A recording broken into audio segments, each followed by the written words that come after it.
कहानी की शुरुआत तकुमी के एक अजीब से एक्सपीरियंस से होती है, जहां वो बिल्कुल शून्य में तैर रहा होता है। उसे बिल्कुल भी समझ नहीं आ रहा होता कि हो क्या रहा है। बस इतना याद रहता है कि उसके चारों तरफ रोशनी ही रोशनी फैली हुई थी, जैसे सब कुछ ब्लर सा हो। और फिर अचानक एक पल में सब कुछ बदल जाता है। तकुमी खुद को एक स्ट्रेंज सी जगह पर खड़ा पाता है। उसके सामने एक रूलर खड़ी होती है जो शांत आवाज में कहती है, welcome to the world of Midgard. आपको चुने गए हीरोज में से एक के रूप में यहाँ बुलाया गया है। वो आगे बढ़कर अपना परिचय देती है, मेरा नाम नॉन है। लेकिन अगले ही पल उसका एक्सप्रेशन बदल जाता है और वो थोड़ी सी झिझक के साथ माफी मांगती है। आई एम रियली सॉरी, आपको गलती से समन कर लिया गया है। हमें आपकी जगह किसी और को बुलाना था। तकुमी कंफ्यूजन में उसे घूरता रह जाता है। थोड़ा घबरा कर कहता है, मुझे आपकी एक भी बात समझ नहीं आ रही। नॉन गहरी सांस लेकर कहती है, मैं क्लियरली समझाती हूँ। हम मिडगार्ड की दुनिया में लाने के लिए हीरोज के एक ग्रुप को रैंडमली सिलेक्ट करते हैं, लेकिन आप उन सिलेक्टेड लोगों में शामिल नहीं थे। वो आगे बताती है कि सिस्टम में मैल फंक्शन आ गया था और इसी वजह से तकुमी यहाँ आ गया। ये समनिंग रिचुअल काफ़ी डेंजरस होता है, क्योंकि उनकी दुनिया के रूल्स और तकुमी की दुनिया के रूल्स बिल्कुल अलग हैं। सिर्फ एक गलत समनिंग भी पूरे मिडगार्ड सिटी को बर्बाद कर सकती है। इसीलिए जैसे ही नॉन ने देखा कि तकुमी गलती से बुला लिया गया है, वो उसे तुरंत यहाँ ले आई ताकि इस मिस्टेक को फिक्स किया जा सके। तकुमी तुरंत पूछता है, जो हीरोज मेरे साथ बुलाए गए थे वो कहाँ हैं? नॉन जवाब देती है, जो हीरोज सही तरह से समन हुए हैं वो अब सिडोनिया एम्पायर में हैं। तकुमी थोड़ा उदास होकर कहता है, तो क्या आप मुझे मेरी दुनिया में वापस भेज सकती हैं? नॉन का चेहरा देखकर ही समझ आ जाता है कि जवाब अच्छा नहीं होगा। वो कहती है, मैं तुम्हें वापस नहीं भेज सकती। उसकी आवाज़ में फ्रस्ट्रेशन साफ महसूस होती है। सिस्टम रैंडम लोगों को चूज करता है और बार बार गलतियां करता रहता है।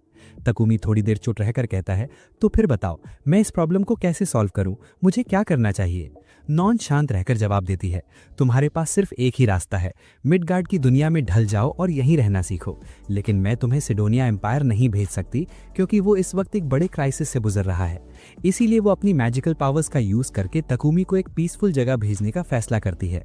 वो कहती है कि ये दुनिया उसके लिए एक मैजिकल वर्ल्ड होगी जिसका वो पूरा मजा ले सकता है। तकुमी क्यूरियोसिटी के साथ पूछता है, क्या इस दुनिया में मॉन्स्टर्स, डीमंस और ड्रैगन्स भी होंगे? नॉन हल्की सी स्माइल के साथ जवाब देती है, हाँ, लेकिन टेंशन मत लो, मैं अपनी मैजिक से तुम्हारी मदद करती रहूंगी। इसी पल तकुमी अपने स्टैट्स देखता है। इस दुनिया में उसकी एज 17 साल होती है, लेकिन प्रॉब्लम ये होती है कि उसके पास कोई भी स्किल नहीं होता। नॉन समझाती है, तुम्हारे पास दो ऑप्शंस हैं, कॉम्बैट स्किल्स या प्रोडक्शन स्किल्स। कॉम्बैट में स्वर्ड्समैन, मेज, वॉरियर और हंटर आते हैं।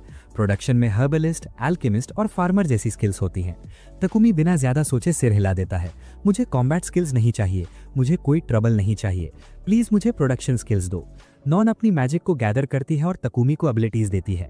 इनका सही यूज करना ये तुम्हें इस दुनिया में सरवाइव करने में मदद करेंगी। उसके बाद वो तकुमी को अपनी जर्नी शुरू करने के लिए एसगार्ड नाम की जगह पर भेज देती है। जब तकुमी नई दुनिया में पहुंचता है और पानी में अपना रिफ्लेक्शन देखता है तो वो हैरान रह जाता है। उसका अपीयरेंस पूरी तरह से बदल चुका होता है। वो अपना बैग खोलता है। अंदर उसे टूल्स, एक नाइफ, थोड़ा फूड और कुछ पैसे मिलते हैं, जिससे वो अपनी बेसिक नीड्स पूरी कर सके। फिर वो अपनी एबिलिटीज चेक करता है। वो अभी भी सिर्फ लेवल 1 पर होता है, लेकिन अब उसके पास ऐसे स्किल्स होते हैं जो उसे मदद कर सकते हैं।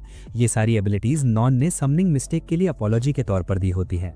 तकुमी धीरे से कहता है, चलो इन पावर्स को टेस्ट करते हैं। वो फायर मैजिक ट्राई करना चाहता है, लेकिन जंगल में आग लग जाने के डर से रुक जाता है। फिर वो वाटर मैजिक, उसके बाद विंड मैजिक और फिर स्टोन बुलेट्स टेस्ट करता है। उसकी आंखें खुशी से चमक उठती हैं। इन नए स्किल्स ने उसे एक नया कॉन्फिडेंस दे दिया होता है।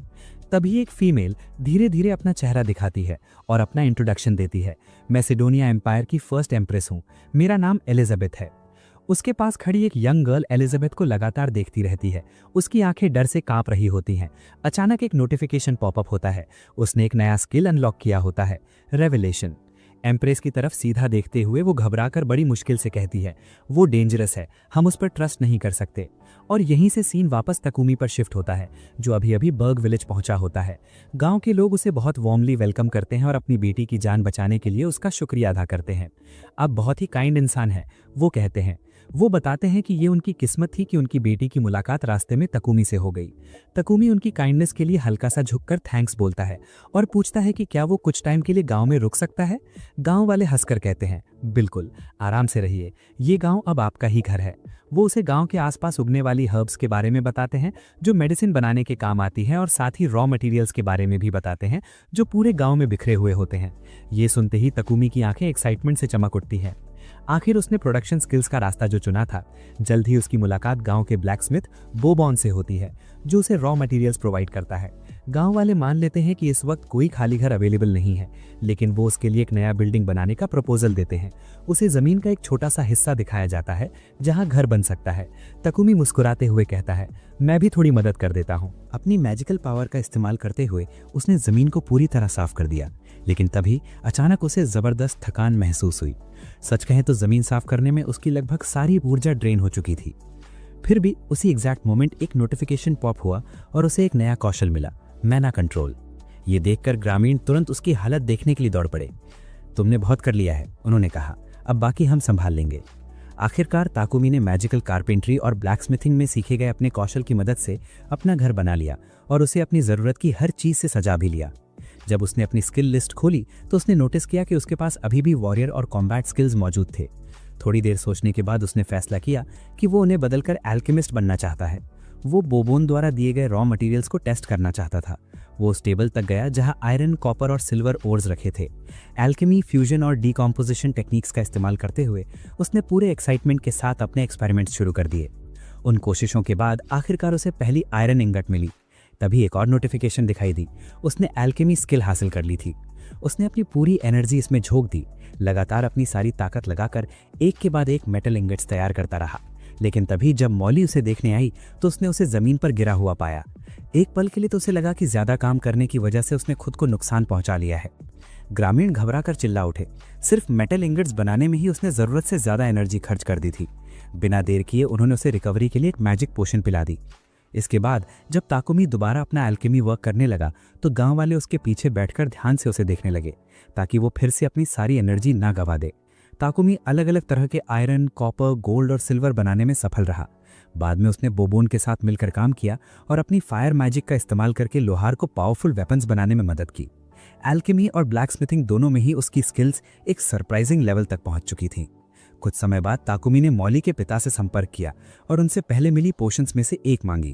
वो एल्केमी के जरिए खुद एक पोशन बनाना चाहता था। नमूना लेकर वो घर लौटा और उसे दोबारा बनाने की कोशिश की, लेकिन जब पोशन तैयार हुई तो उसका रंग पूरी तरह अलग था। ये देखकर वो थोड़ा चौंक गया और कारण ढूंढने लगा। उसे समझ आया कि इस बार उसने प्रोसेस में वाटर मैजिक का इस्तेमाल किया था, इसी वजह से उसका रूप बदल गया था। इसके बाद ताकुमी मेडिसिनल हर्ब्स इकट्ठा करने के लिए जंगल की ओर निकल पड़ा, लेकिन जैसे ही उसने थोड़ा सा टेस्ट किया उसका शरीर अचानक भारी होने लगा। वो हिल भी नहीं पा रहा था। उसे पैरालिसिस हो गया था। घबराहट में उसने तुरंत खुद पर हीलिंग मैजिक डाली। जादू काम कर गया और उसी पल उसे दो नए स्किल्स मिले, पॉइजन रेजिस्टेंस और पैरालिसिस इम्यूनिटी। जैसे ही वो दोबारा खड़ा हुआ उसके पीछे एक विशाल आर्मर्ड वाइल्ड बोर प्रकट हुआ, पूरी तरह अटैक के लिए तैयार। कांपते हाथों से ताकुमी ने अपना स्पेयर पकड़ा। उसने नाइफ फेंकी लेकिन वो उछलकर वापस आ गई। फिर उसने स्पेयर के साथ आगे जंप लगाया लेकिन वो बीच से टूट गया। किस्मत से वो उस मॉन्स्टर के हमले से बच गया। अब कोई रास्ता नहीं बचा। उसने सोचा, मुझे मैजिक ही इस्तेमाल करनी होगी। उसने पहले वाटर मैजिक चलाई, फिर विंड, फिर अपना पावरफुल स्टोन स्पेल, लेकिन इनमें से किसी ने भी मॉन्स्टर को जरा सा भी नुकसान नहीं पहुंचाया। तभी एक और बड़ा शॉक मिला। उसके पीछे एक पॉइजनस स्पाइडर प्रकट हुई। ताकुमी फ्रीज हो गया। मैं चारों तरफ से घिर चुका हूं, क्या यही मेरी मौत होगी? मकड़ी पहले से घायल लग रही थी। तभी आर्मर्ड बोर दहाड़ा और उस पर झपटा, लेकिन उसी पल मकड़ी सीधे जानवर के चेहरे पर कूद पड़ी और ताकुमी को उस घातक मार से बचा लिया। सुअर ने गुस्से में मकड़ी को जोर से फेंका और फिर ताकुमी की ओर मुड़ गया। अब कोई और ऑप्शन ना देखते हुए ताकुमी ने अपनी एल्केमी का इस्तेमाल किया। सुअर फिर से उछला। ताकुमी हवा में कूदा और उसके शरीर पर डिसइंटीग्रेशन पावर लगा दी। एक ही पल में आर्मर्ड मॉन्स्टर जमीन पर गिर पड़ा। हांफते हुए वो बुदबुदाया, मैं अभी भी जिंदा हूं। वो तुरंत मकड़ी के पास दौड़ा और मैजिक से उसके घाव भर दिए। तभी एक नोटिफिकेशन दिखाई दी। उसने टेमिंग स्किल हासिल कर ली थी। उसी क्षण उसे मकड़ी की भावनाएं महसूस होने लगीं। वो उससे इतना जुड़ गई थी कि हमेशा उसके साथ रहना चाहती थी। उसके मन में एक आवाज गूंजी, मुझे भी अपने साथ ले चलो ताकुमी, मुझे तुम बहुत पसंद हो। उसकी पीठ पर एक पत्ते जैसा निशान था। ताकुमी मुस्कुरा दिया, मैं तुम्हें एक सही नाम दूंगा। तुम्हारी पीठ पर मौजूद उस पत्ते से इंस्पायर होकर मैं तुम्हें कायदे कहूंगा। मकड़ी खुश दिखने लगी। अचानक उसका शरीर इवॉल्व होने लगा। वो बड़ी हो गई और उसका टूटा हुआ पैर पूरी तरह ठीक हो गया। जब ताकुमी गांव लौटा तो लोग हैरान रह गए। उसने आर्मर्ड बोर को मार डाला था और उसकी पीठ पर एक विशाल स्पाइडर बैठी थी। तुम पॉइजनस स्पाइडर ले आए हो, तुम्हें डर नहीं लगता? उन्होंने पूछा। शांत रहो, ये पॉइजनस स्पाइडर काइंड है। मैंने इसे मैजिक से टेम किया है। अब ये मेरी साथी है। गांव वालों ने आश्चर्य से कहा, हमारे गांव में पहली बार किसी ने टेमिंग मैजिक का इस्तेमाल किया है। फिर सबने मिलकर कहा, चलो सुअर के मांस से ग्रैंड फीस्ट करते हैं, और पूरा गांव जश्न में डूब गया। भोजन के दौरान ग्रामीणों ने ताकुमी से कहा, तुम सुअर की छाल शहर में क्यों नहीं बेचाते, इससे अच्छा पैसा मिलेगा। इसके लिए सबसे सही जगह पास का सबसे बड़ा शहर बोल्टन है। उसी दौरान कायदे बच्चों के साथ खुशी खुशी खेल रही थी। ताकुमी की मौजूदगी से पूरा गांव खुश था। लोग आपस में फुसफुसा रहे थे, उसकी वजह से हमारे गांव में कितना चेंज आ गया है, लेकिन शायद वो यहाँ हमेशा नहीं रुकेगा। इन साइंस स्किल्स के साथ अब उसका फ्यूचर सच में ब्राइट दिख रहा था।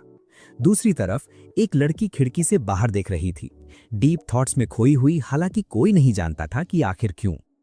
और एक बिल्कुल अलग जगह पर रूलर नॉन दूर से तकुमी को ऑब्जर्व कर रही थी। उसे साफ महसूस हो रहा था कि वो इस वर्ल्ड में धीरे धीरे अडेप्ट करने लगा है और अपने स्किल्स को स्मार्ट तरीके से यूज करना सीख चुका है।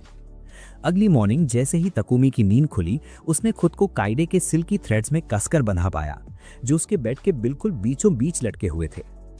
तुमने मेरे साथ ये क्या कर दिया, अभी सॉरी बोलो, काइडे ने शिकायत करते हुए कहा। तुम्हें मेरी बिल्कुल भी केयर नहीं थी। सॉरी, तकुमी ने हल्की सी साय के साथ कहा। मैं प्रॉमिस करता हूं, अब तुम्हारे साथ खेलने का टाइम निकालूंगा। स्पाइडर खुशी खुशी उस पर उछल रही थी, जबकि वो अभी भी उसके धागों में उलझा हुआ था। तभी एक विलेज वुमन खाना लेकर अंदर आई। ये सीन देखते ही वो शॉक में वहीं फ्रीज हो गई। तकुमी ने जल्दी से कहा, गलत मत समझना, हम बस प्ले कर रहे थे। कुछ टाइम बाद विलेजर्स ने काइडे के सिल्क से कपड़े बुनना शुरू किया। उन्होंने तकुमी को बताया कि स्पाइडर सिल्क से बने क्लोथ्स बेहद एक्सपेंसिव बिकते हैं। सिटी में सिर्फ नोबल्स ही इन्हें अफोर्ड कर सकते थे। धीरे धीरे वे और ज्यादा सिल्क कलेक्ट करने लगे ताकि प्रीमियम आउटफिट्स बनाए जा सकें। तकुमी ने उन्हें वार्न करने की कोशिश की, तुम उससे बात नहीं कर सकते, वो तुम्हें समझ नहीं पाएगी। लेकिन सरप्राइजिंगली काइडे ने सब कुछ समझ लिया और विलेजर्स को जितना सिल्क चाहिए था सब दे दिया। बाद में जब तकुमी ने उसे खेलने के लिए बुलाया तो स्पाइडर ने पीठ फेर ली और कूल टोन में बोली, मैं अभी बिजी हूं, मुझे बाद में काम करना है। तकुमी फिर ब्लैकस्मिथ बोबॉन से मिलने गया, जिसने उसके लिए स्ट्रॉन्ग आर्मर बनाया था जो वो फॉरेस्ट में जाते वक्त पहनता था। कुछ विलेजर्स ने उससे कहा, अगर तुम सच में फार्मिंग और प्रोडक्शन में आगे बढ़ना चाहते हो तो हमारा विलेज तुम्हारे लिए छोटा पड़ जाएगा। रिसोर्सेज लिमिटेड हैं, तुम्हें सिटी जाना होगा जहां अपॉर्चुनिटीज ज्यादा हैं। नेक्स्ट वीक बोल्टन से एक ग्रेट मर्चेंट आ रहा है, हम उससे कहेंगे कि वो तुम्हें साथ ले जाए। जाते वक्त तकुमी की मुलाकात मार्था नाम की एक लड़की से हुई जो रॉटन रैबिट मीट फेंकने जा रही थी। तकुमी ने तुरंत प्यूरिफिकेशन स्किल यूज की और मीट से पैरासाइट्स और सड़ान हटा दी, जिससे वो खाने लायक बन गया। मार्था शॉक्ड होकर बोली, तुम्हारे पास प्यूरिफिकेशन स्किल है, इस पावर से तो कोई भी अमीर बन सकता है, लेकिन सिटी पहुंचकर किसी को मत बताना, वरना लोग तुम्हारा फायदा उठाने की कोशिश करेंगे।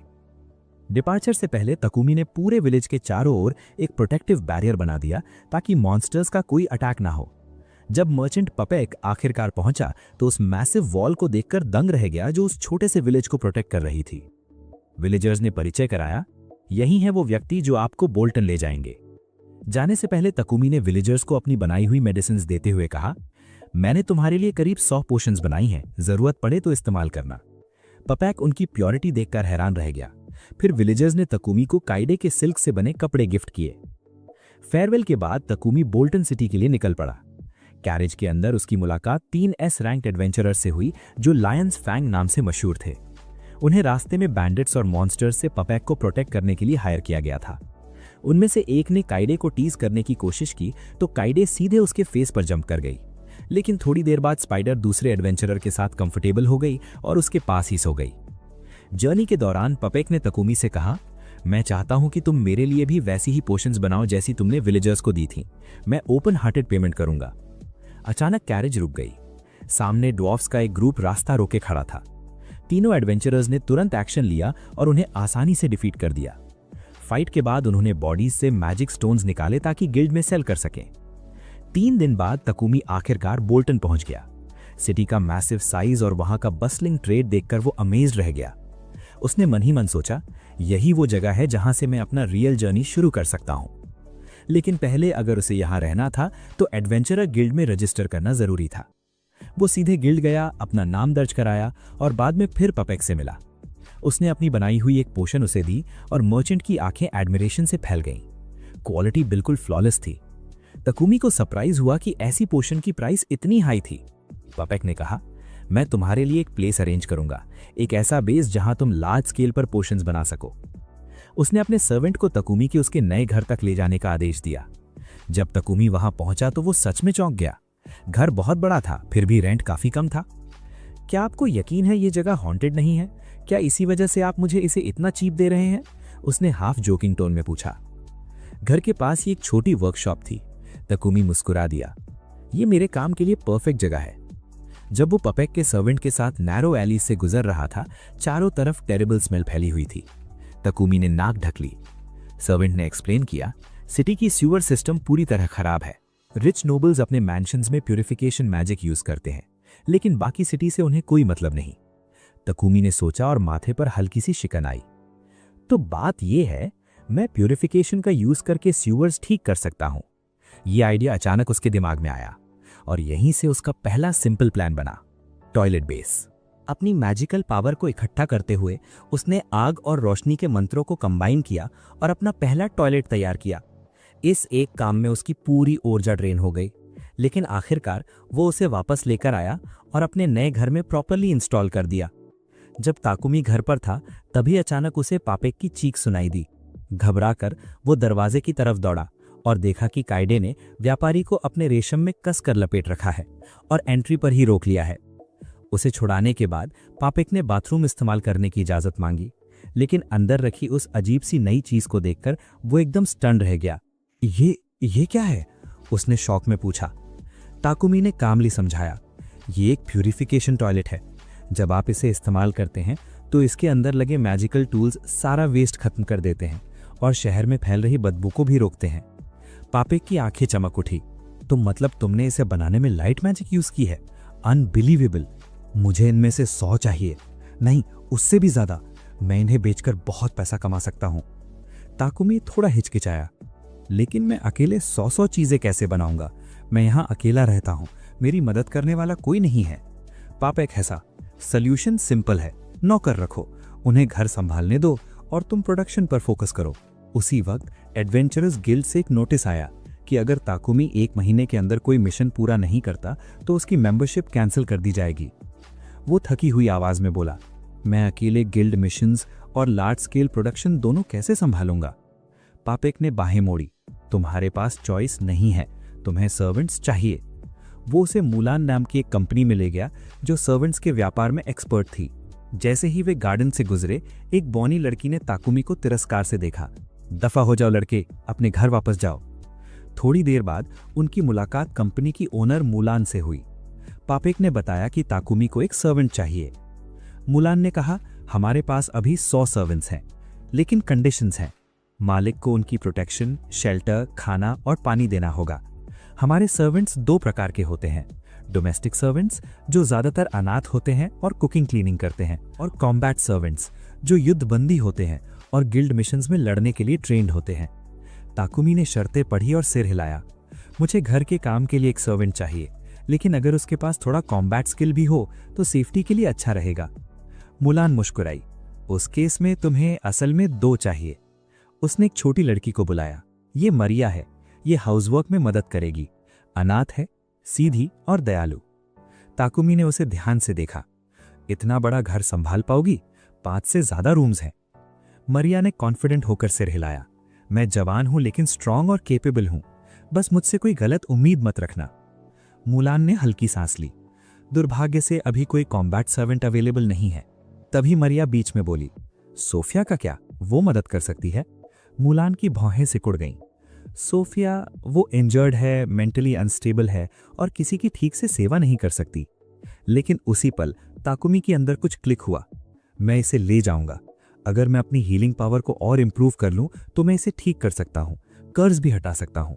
उसने मुलान की तरफ देखा। कॉन्ट्रैक्ट तैयार करो। मुलान के होठों पर मुस्कान आ गई। आखिरकार उस ट्रबलसम ड्वार्फ से छुटकारा मिल रहा था। उसने बाइंडिंग स्पेल पढ़ा, जिससे ताकुमी, सोफिया और मरिया आपस में बंध गए। घर लौटते ही काइडे अचानक ताकुमी पर कूद पड़ी और उसे जमीन पर गिरा दिया। सोफिया और मरिया घबरा गई। उन्हें लगा कोई वाइल्ड मॉन्स्टर हमला कर रहा है, लेकिन ताकुमी ने तुरंत कहा, डरो मत, ये मेरा दोस्त है। फिर वो दोनों लड़कियों को उनके कमरों तक ले गया। दोनों हैरान थीं। उन्हें यकीन नहीं हो रहा था कि उनका अपना अलग रूम होगा। बाथ में मरिया खुशी से चमक रही थी। ताकुमी की सेवा करना उसके लिए ऑनर था। वहीं सोफिया उलझन में थी। वो समझ नहीं पा रही थी कि अपनी हालत के बावजूद ताकुमी ने उसे क्यों चुना। डिनर के वक्त मारिया और भी शॉक्ड हो गई। पहला खाना ताकुमी ने खुद बनाया था। नाराज होकर बोली, तो फिर मेरी जरूरत ही क्या है? अगर आप सब कुछ खुद करेंगे तो मेरी जरूरत क्या है? ताकुमी हल्के से मुस्कुराया, बस आज की रात तुम्हारा स्वागत करने के लिए। सोफिया का सरप्राइज और बढ़ गया जब ताकुमी ने उन्हें अपने साथ एक ही मेज पर बैठने के लिए इनवाइट किया। ताकुमी हल्के और सीधे लहजे में कहता है, मैं कोई कॉम्प्लिकेटेड इंसान नहीं हूँ।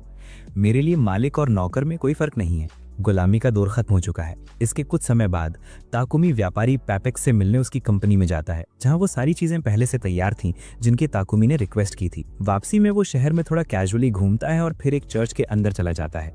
अंदर शासक नॉर्न की एक मूर्ति लगी होती है, वही जिसने उसे इस दुनिया में बुलाया था।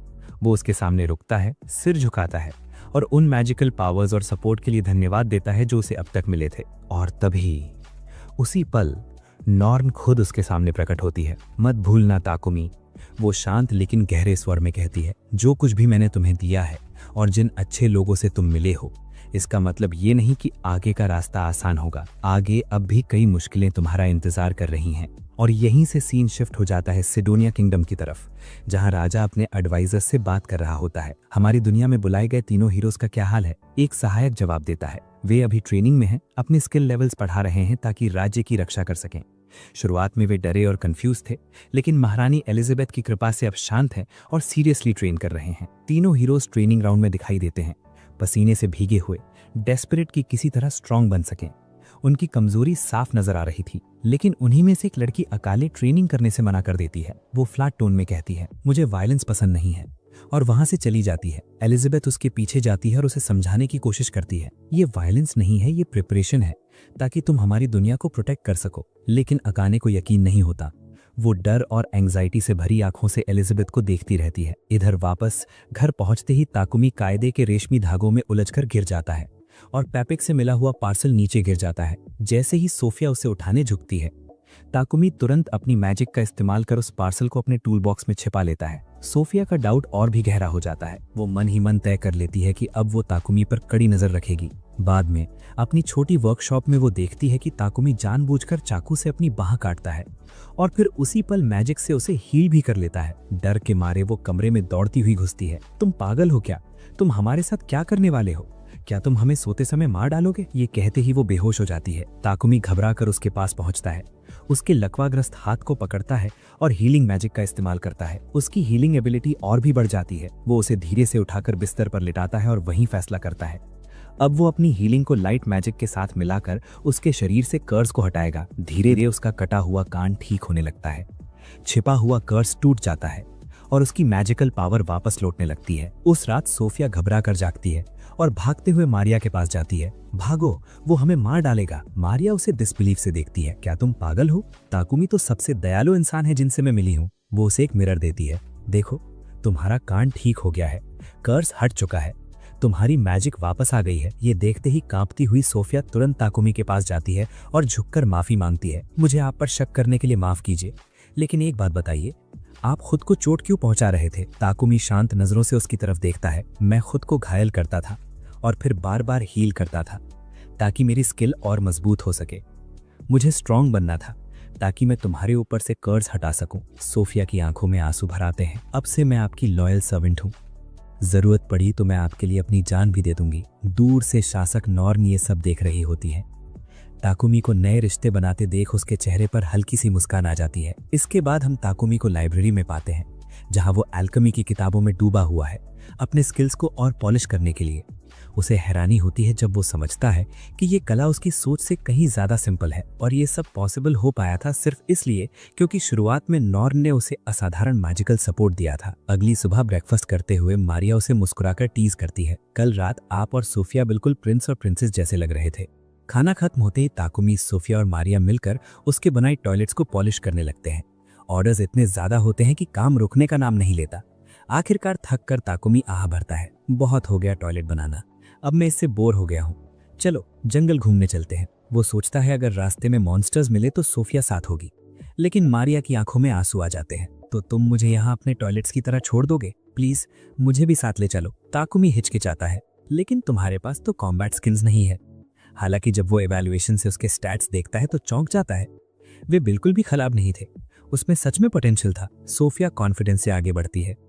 अगर उसके स्टैट्स ठीक है तो मैं खुद उसे ट्रेन करूंगी जब तक वो बेहतर ना हो जाए। ताकुमी उन्हें वर्कशॉप में ले जाता है और पूछता है, तुम कौन सा वेपन प्रेफर करोगी? सोफिया तुरंत बोलती है, एक सोर्ड या फिर एक स्ट्रॉन्ग स्पीयर। मारिया शर्माते हुए कहती है, मैंने छोटे वेपन्स जैसे नाइफ से थोड़ा अभ्यास किया है। तुरंत ताकुमी स्टील में लाइट मैजिक भरकर उनके लिए पावरफुल वेपन्स बना देता है। जैसे जैसे वो काम करता है, सोफिया मारिया को वेपन हैंडलिंग और बेसिक कॉम्बैट सिखाने लगती है। हालांकि उसकी बहुत सी एनर्जी खर्च हो रही थी, फिर भी ताकुमी को गहरी सैटिस्फैक्शन महसूस हो रही थी, खासकर तब जब वो हथियारों को और ज्यादा स्ट्रॉन्ग बनाने के लिए उन पर मैजिक डाल रहा था। और वो यही नहीं रुका। उन्होंने सबसे पहले उनकी सेफ्टी को ध्यान में रखते हुए मजबूत कवच तैयार किए और फिर एक एक करके सभी को जादुई शक्ति से भरी हुई एक मैजिक रिंग दी ताकि वे जादू को आसानी से इस्तेमाल कर सकें।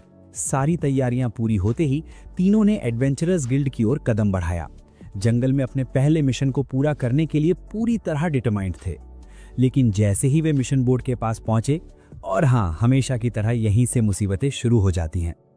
कुछ अहंकारी साहसी अकड़ते हुए आए और सोफिया व मारिया को तंग करने लगे। ताकुमी तुरंत उनकी ढाल बनकर आगे खड़ा हो गया, हालांकि अंदर से उसका दिल तेजी से धड़क रहा था। उसके सामने एक विशालकाय आदमी था, फूला हुआ पेट, घमंडी मुस्कान और तानों की बौछार। यहां से निकल जा बदमाश, वरना मैं तुझे अपने पेट से ही कुचल दूंगा। जैसे ही उस आदमी ने हमला किया, ताकुमी ने बिना देर किए बॉडी रीइंफोर्समेंट का इस्तेमाल किया, अपने शरीर को स्टील जैसा सख्त बना लिया। हमला ताकुमी को नहीं बल्कि सीधे उस आदमी की बांह पर लगा और एक भयानक आवाज के साथ उसकी बांह टूट गई। कुछ सेकंड तक पूरा गिल्ड सन्नाटे में डूबा रहा। फिर गिल्ड मास्टर गाबा की कड़क आवाज गूंजी, गिल्ड के अंदर लड़ाई करना सख्त मना है। वे ताकुमी को सजा देने ही वाले थे कि तभी एक क्लर्क आगे आया। मैंने सब देखा है, पहले हमला उसी आदमी ने किया था, ताकुमी ने सिर्फ अपना बचाव किया। भीड़ स्तब्ध रह गई। ताकुमी ने एक उच्च रैंक साहसी का हमला ऐसे सह लिया था जैसे कुछ हुआ ही ना हो। यहां तक कि गाबा की आंखों में भी क्यूरियोसिटी झलक आई। तुम्हारे पास अपार ताकत और जादू है, लेकिन जब तक तुम खुद को साबित नहीं करते, मैं तुम्हें प्रमोट नहीं कर सकता। पहले एक आसान सा मिशन। और इस तरह अपने पहले आधिकारिक मिशन के साथ ताकुमी, सोफिया और मारिया एक साथ अन्नूल की ओर निकल पड़े। कुछ ही देर बाद हम उन्हें जंगल में देखते हैं, जहां उनका सामना गॉब्लिनों के एक झुंड से होता है। लड़ाई ज्यादा लंबी नहीं चली, वे आसानी से हार गए। लेकिन इसके बाद कायदे ने ताकुमी को बताया कि वो अब एवोल्यूशन प्रोसेस में जाने वाली है। बिना झिझक ताकुमी ने एक टाइम गेट खोला ताकि कायदे शांति से बिना किसी खतरे के विकसित हो सके। आगे बढ़ते हुए उन्हें एक और इलाका दिखा जो बौनों से भरा हुआ था। ये देखते ही ताकुमी का चेहरा सख्त हो गया। इतने सारे, हम सबको कैसे संभालेंगे? सोफिया ने शांत लेकिन भरोसेमंद लहजे में कहा, हम जादू का इस्तेमाल करेंगे, आसपास कोई इंसान नहीं है और हम पीछे नहीं हटेंगे। उन्होंने ताकुमी द्वारा बनाई गई जादुई अंगूठियों को सक्रिय किया और पल भर में जादू की लहरें चली। गॉब्लिन झुंड साफ हो गया, लेकिन राहत ज्यादा देर तक नहीं टिकी। सांप गॉब्लिनों का सरदार आ खड़ा हुआ। उसकी मौजूदगी ही डर फैलाने के लिए काफी थी। हमेशा की तरह ताकुमी का सीना कस गया। डर, घबराहट, सब कुछ एक साथ। वो इधर उधर बचते हुए भाग रहा था। दिल जोर जोर से धड़क रहा था, लेकिन हर वार के साथ उसका कॉम्बैट सेंस और मजबूत हो रहा था। दांत भींचकर उसने हिम्मत जुटाई, भीषण ज्वालाएं पैदा की और एक ही निर्णायक वार में उस राक्षस को जलाकर राख बना दिया। थके हुए लेकिन विजयी, वे जादुई पत्थरों से भरे बैग लेकर गिल्ड लौटे। जब कर्मचारियों को पता चला कि एक ही दिन में इतना बड़ा झुंड साफ कर दिया गया है, तो पूरा गिल्ड दंग रह गया। गिल्ड मास्टर गाबा ने बिना देर किए तीनों को प्रमोट कर दिया। इसी बीच कायदे का विकास पूरा हो चुका था। अब वो आधी इंसान आधी मकड़ी, एक अनोखी और रहस्यमयी स्पाइडर गर्ल बन चुकी थी। घर लौटने पर व्यापारी पॉपेक एक नई खबर लेकर आया। बोल्टन का शासक खुद ताकुमी से मिलना चाहता था। वजह थी उसकी अनोखी प्यूरिफिकेशन पावर। शासक से मुलाकात के दौरान ताकुमी का भव्य स्वागत हुआ। आपके बनाए टॉयलेट्स की वजह से बोल्टन में बीमारियां काफी कम हो गई हैं। शहर पहले से कहीं ज्यादा स्वस्थ है। हम आपका आभार कैसे व्यक्त करें समझ नहीं आता। ताकुमी ने विनम्रता से सिर झुकाया, लेकिन उसका दिमाग पहले ही अगले आइडिया पर काम कर रहा था। और फिर उसने अपना अगला आविष्कार दिखाया, मैजिकल रेफ्रिजरेटर। जैसे ही पहला प्रोटोटाइप खुला, ठंडी हवा के झोंके से सब सहर गए। उसने समझाया कि ये खाना लंबे समय तक साथ ताज़ा रखेगा। रसायन शास्त्र की मदद से उसने आयरन, निकल और क्रोमियम को मिलाकर उसमें बर्फ की जादुई शक्ति सील की थी। हमेशा की तरह पॉपेक को सैंपल दिए गए और उसे पूरा भरोसा था कि ये भी जबरदस्त मुनाफा लाएगा। अपने युद्ध उपकरणों को और मजबूत करने के लिए ताकुमी अब दुर्लभ सामग्रियों की तलाश में लग गया। गिल्ड क्लर्क हांस ने बताया कि बोल्टन में कोई भी लोहार इन धातुओं पर काम नहीं कर सकता। ये सिर्फ उत्तरी बारकुला साम्राज्य के दूरस्थ माइनिंग शहर क्रास में मिलती हैं। लेकिन वहां जाने के लिए लोहार संघ से जुड़ना जरूरी था, रक्षकों के रूप में जो खुदाई के दौरान राक्षसों को रोके। ये बात ताकुमी को काफी इंटरेस्टिंग लगी और उसने हामी भर दी। हालांकि रवाना होने से पहले गिल्ड मास्टर गाबा ने उसे फिर बुलाया। एक और काम है, हमें ट्रेंटवुड की भारी कमी का सामना करना पड़ रहा है। ज्यादातर साहसी इसे नजरअंदाज कर देते हैं। उन्होंने आगे कहा, क्रास जाते समय रास्ते में ये सामान इकट्ठे कर लेना, और एक लोहार भी है जिसे वहां तक सुरक्षा चाहिए। तुम उसके पर्सनल बॉडीगार्ड बनोगे। मुस्कुराते हुए गाबा ने जोड़ा, सब सफल रहा तो तुम्हारे और तुम्हारे साथियों के रैंक और बढ़ेंगे। ताकुमी ने हामी भरी और पूछा, हरास तक पहुंचने में कितना समय लगेगा? सामान्य घोड़े से 1 हफ्ता, वाइल्ड हॉर्स से 4 दिन। जाहिर है ताकुमी ने वाइल्ड हॉर्स ही चुना, लेकिन तभी एडवेंचरियल रील ने बताया, वो गाड़ी पहले ही बुक है। नाराज होने के बजाय ताकुमी ने मुस्कुराया और उसे अपने घर मेहमान बनने का न्योता भी दिया। और अंत में जब ताकुमी फिर पॉपेक से मिला तो व्यापारी ने फ्रिज को देखकर मुस्कुराते हुए कहा, मुझे एक और चाहिए, इस बार सीधे राजा के लिए। यकीन मानो वो बहुत खुश होंगे। दूर से सोफिया खिड़की के पास खड़ी बाहर देख रही थी और उसके चेहरे पर अनईजीनेस साफ दिख रही थी। वो देर से आया है, हमें उसे कभी भी अकेले नहीं जाने देना चाहिए था। इधर जब तकुमी रियल के साथ घर लौट रहा था, तभी रियल को अचानक एक स्ट्रॉन्ग प्रेजेंस का एहसास हुआ, जैसे कोई उन्हें देख रहा हो। कुछ ही पलों बाद एक मास्क्ड व्यक्ति उनके सामने प्रकट हो गया। उस वक्त रियल निहत्था था, तो वो घबराकर तकुमी की ओर मुड़ा और बोला, हमें अभी भागना होगा। लेकिन इससे पहले कि वे कुछ कर पाते, वो नकाबपोश शख्स लाइटनिंग स्पीड से आगे बढ़ा और रियल को एक जोरदार किक मारकर जमीन पर गिरा दिया। नकाब नीचे गिरा और सामने सोफिया थी। उसने रियल को तकुमी का अपहरण करने वाला एनिमी समझ लिया था। वो उसे खत्म करने के लिए आगे बढ़ी ही थी कि तभी तकुमी गुस्से में बीच में आ गया। सोफिया, तुम ये सब क्या कर रही हो? अपनी गलती समझते ही सोफिया का चेहरा उतर गया और जैसे ही उसे एहसास हुआ कि रियल उनका ही साथी है, उसने तुरंत माफी मांग ली। थोड़ी देर बाद रियल उनके साथ घर पहुंचा और जैसे ही उसकी नजर कायडे पर पड़ी, उसकी आंखें डिसबिलीफ से फैल गईं। कायडे, एक स्पाइडर, अब आधी इंसान और आधी मकड़ी बन चुकी थी। उसका शौक जल्दी ही फ्रस्ट्रेशन में बदल गया जब उसे पता चला कि तकुमी हमेशा 3 लड़कियों से घिरा रहता है, जबकि उसकी खुद की सारी कोशिशों के बावजूद आज तक किसी लड़की ने उसकी तरफ ध्यान तक नहीं दिया था। जब उसने सोफिया और मारिया से बातचीत करने की कोशिश की तो दोनों ने कैजुअली उसे इग्नोर कर दिया और तकुमी के पास ही रहना पसंद किया। और यहीं से सफर की तैयारी शुरू होती है। आगे की यात्रा को ध्यान में रखते हुए तकुमी नए हथियार बनाने में जुट गया। उसके सामने एक विशाल वेपन पड़ा था जिसे वो 2 हिस्सों में बांटना चाहता था, लेकिन जैसे ही उसने जादू का इस्तेमाल किया, हथियार ने रेजिस्टेंस दिखाई और उसकी बहुत सारी एनर्जी खींच ली। बार बार के एग्जॉस्टिंग प्रयासों के बाद आखिरकार वो उसे विभाजित करने में सफल हो गया। अगली सुबह उसने व्यापारी पैपेक से मिलकर सारी प्रिपरेशंस को फाइनल टच दिया। पैपेक ने उसे बताया कि होरस के रास्ते में जिसकी प्रोटेक्शन की रिस्पॉन्सिबिलिटी उसे सौंपी गई थी, वो रथ के अंदर क्वाइटली वेट कर रहा है। अंदर जाकर देखा तो अगम्बो नाम का एक लोहार चुपचाप बैठा था, बिल्कुल काम लेकिन एक्सपीरियंस्ड वाइब के साथ। और यहीं से तकुमी की नई जर्नी ऑफिशियली स्टार्ट होती है। इसी बीच गिल्ड तक कुछ डिस्टर्बिंग न्यूज पहुंचती है। जंगलों में मौजूद मॉन्स्टर्स पहले से कहीं ज्यादा ब्रूटल और डेंजरस हो चुके थे, जैसे कोई अनसीन फोर्स उन्हें इवॉल्व कर रही हो। गिल्ड के स्टाफ के बीच टेंशन फैल जाती है। उन्हें डर था कि तकुमी का सामना ऐसे इवॉल्व्ड बीस्ट से हो सकता है जिनसे निपटना शायद उसकी करंट लिमिट से बाहर हो। उसी वक्त पैपेक एक हाई रैंकिंग ऑफिशियल से मिल रहा था, जिसने उसे बताया कि सिडोनिया तक खबर पहुंच चुकी है। उन्हें पता चल गया है कि कोई लाइट मैजिक का इस्तेमाल कर रहा है और अब उनकी नजरें पूरी तरह उसी पर टिक चुकी हैं। वे उसे किसी भी कॉस्ट पर हासिल करना चाहते हैं। फिर सीन शिफ्ट होता है सिडोनिया की तरफ, जहां समन्ड हीरोज अपनी इंटेंस ट्रेनिंग में लगे हुए हैं, खुद को और ज्यादा पावरफुल बनाने की कोशिश करते हुए। इसी दौरान तकुमी रेयर क्रिएंट वुड इकट्ठा करने के लिए जंगल में एंटर करता है। वो अगम्बो को बताता है कि मॉन्स्टर्स के अचानक प्रकट होने की सिचुएशन के लिए उसने एक प्रोटेक्टिव आर्मर तैयार कर लिया है, जैसे जैसे वे जंगल के अंदर डीप जाते हैं, तकुमी सोफिया से कैजुअली पूछता है, हम नॉर्मल पेड़ और ट्री एंड ट्री में डिफरेंस कैसे पहचानेंगे? सोफिया जवाब देती है, देखने में तो ऑलमोस्ट सेम लगते हैं, लेकिन अगर तुम अपनी मैजिकल सेंसेस पर फोकस करो तो डिफरेंस फील हो जाएगा।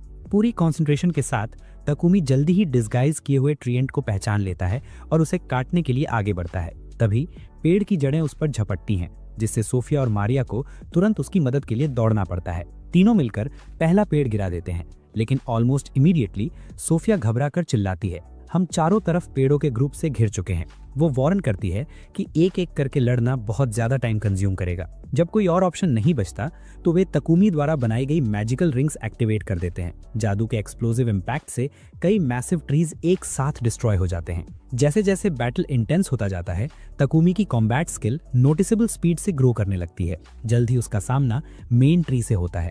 वो उसकी जड़ों पर अटैक करता है, लेकिन वे बार बार रीजनरेट हो जाती हैं। तभी सोफिया आवाज लगाती है, तुम्हें इसके कोर पर स्ट्राइक करना होगा। सोफिया अपनी मैजिकल रिंग की पावर से रास्ता क्लियर करती है और तकुमी फुल स्पीड में आगे बढ़ता है।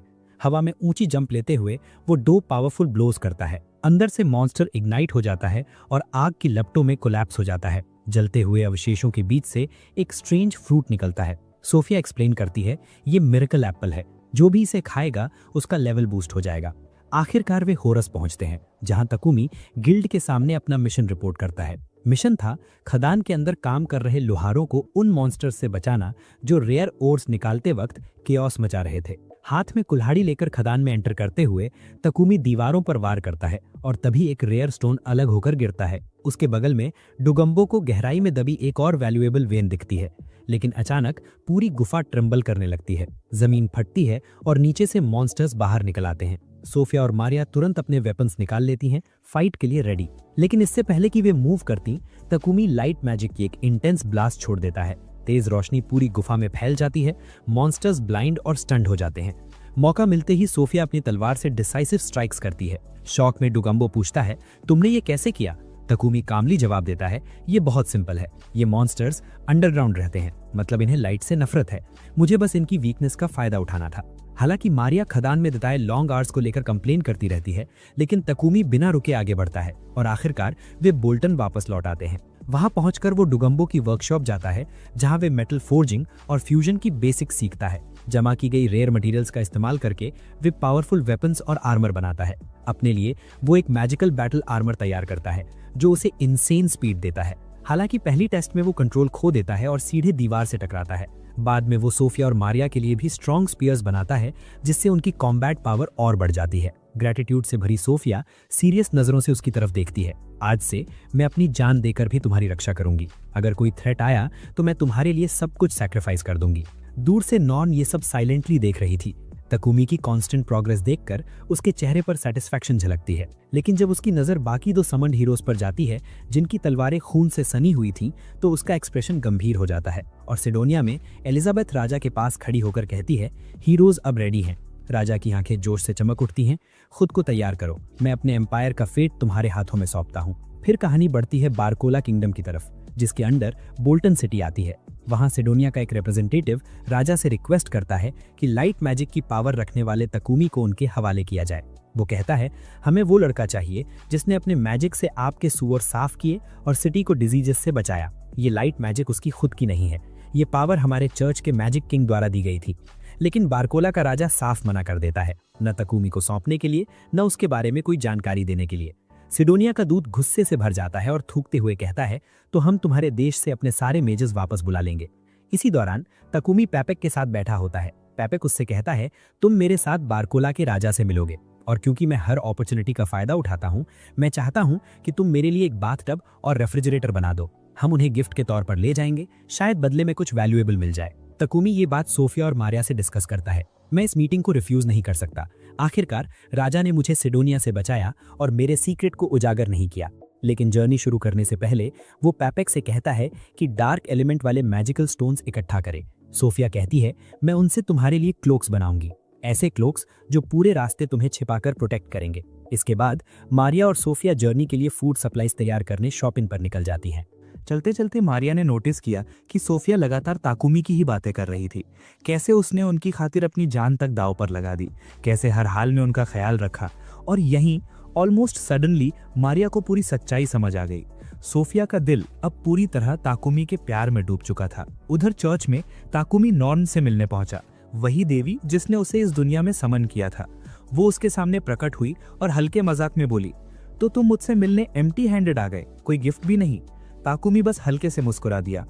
अगली बार आई प्रॉमिस तुम्हारी हर विश पूरी करूंगा, लेकिन पहले ये बताओ सिडोनिया मुझसे आखिर चाहती क्या है, और जो हीरोज बुलाए गए थे उनका क्या हुआ?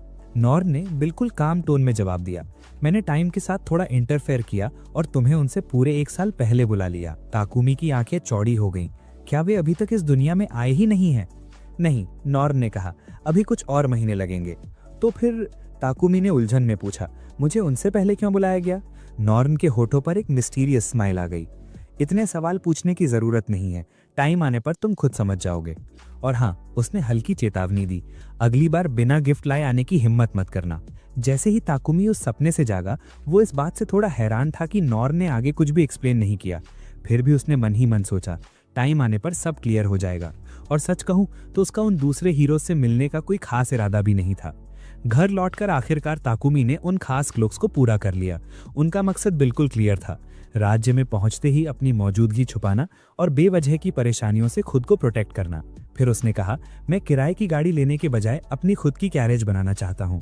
प्रॉब्लम बस इसे खींचने वाले घोड़े की है। वो हमें कहाँ मिलेगा? बोल्टन के पास का जंगल जानवरों से भरा है और वहाँ डेरेक हॉर्सेस भी मिलते हैं। ये गिल्ड के आम घोड़ों से कहीं ज्यादा स्ट्रांग और फास्ट होते हैं। और बस फिर क्या, पूरा ग्रुप उन्हें ढूंढने जंगल की ओर निकल पड़ा। रास्ते में ताकुमी ने पूछा, क्या ये सच में नॉर्मल हॉर्सेस से ज्यादा तेज होते हैं? सोफिया ने सिर हिलाया। स्पीड और स्टैमिना दोनों में उनका कोई मुकाबला नहीं। उनकी बॉडी भी अलग होती है। माथे से एक बड़ा हॉर्न निकला होता है और शरीर क्रोकोडाइल जैसी स्केल से ढका रहता है। मकड़ी कायदे तो जैसे एक्साइटमेंट से भर गई थी। वो सबसे आगे दौड़ पड़ी, सबसे पहले एक डेरिक हॉर्स ढूंढने के लिए।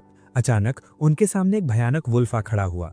सब लड़ाई के लिए रेडी हो गए, लेकिन हैरानी की बात यह थी कि उसने हमला ही नहीं किया और चुपचाप आगे बढ़ गया। सोफिया ने कंफ्यूजन में पूछा, इसने हम पर अटैक क्यों नहीं किया? ताकुमी ने शांति से जवाब दिया, तुम्हारे पहने हुए क्लोक्स की वजह से।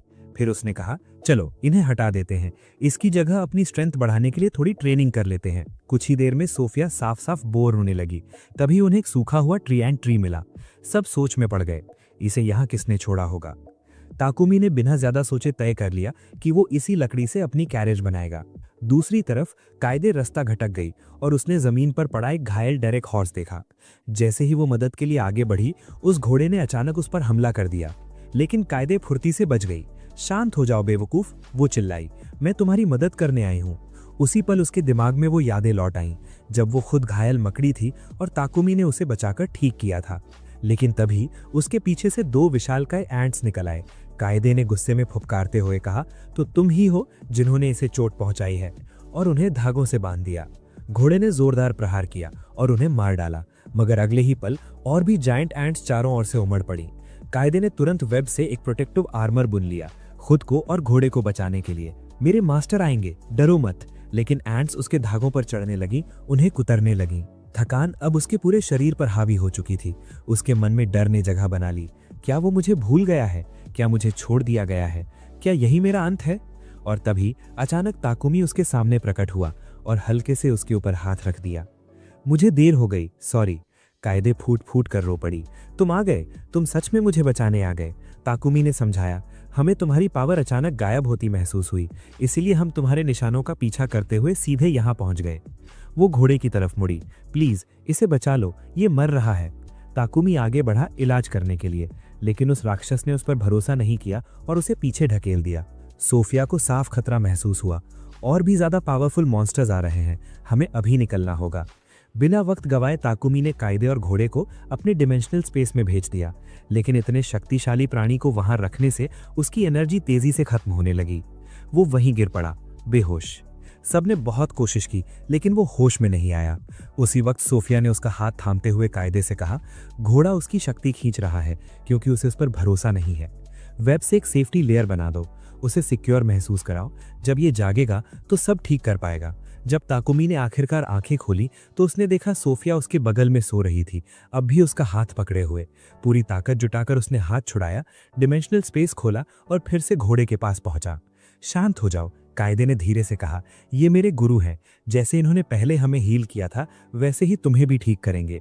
सबसे पहले ताकुमी ने टेमिंग मैजिक का इस्तेमाल किया उस जानवर के साथ एक बॉन्ड बनाने के लिए। जैसे ही उसका दिल ऑलमोस्ट हार मानने लगा, उसी पल ताकुमी ने बिना देर किए उस पर हीलिंग मैजिक चला दिया। घाव धीरे धीरे भरने लगे, पुराने निशान मिट गए और वो घोड़ा एक बार फिर पूरी ताकत के साथ खड़ा हो गया। हल्की सी मुस्कान के साथ ताकुमी बोला, आज से तुम्हारा नाम कैमेलिया होगा। और इसी तरह वो पावरफुल डायरेक्ट हॉर्स उनके ग्रुप का नया मेंबर बन गया। इसके बाद सीन शिफ्ट होता है नौकरों के एक समूह की तरफ, जहाँ रेवा नाम की एक यंग लड़की खुद को मेड के रूप में हायर करवाने की उम्मीद लेकर खड़ी थी। लेकिन जब उससे पूछा गया कि क्या वो मैजिकल फॉर्मूलाज इस्तेमाल कर सकती है, तो उसने ईमानदारी से माना कि वो अभी सीख रही है। ये सुनते ही सामने वाला निराश हो गया और बिना रुके वहां से चला गया। उसे किसी को ट्रेन करने में इंटरेस्ट नहीं था, उसे तो पहले से स्किल्ड इंसान चाहिए था। रेवा ने चुपचाप सिर झुका लिया, दिल पूरी तरह टूट चुका था।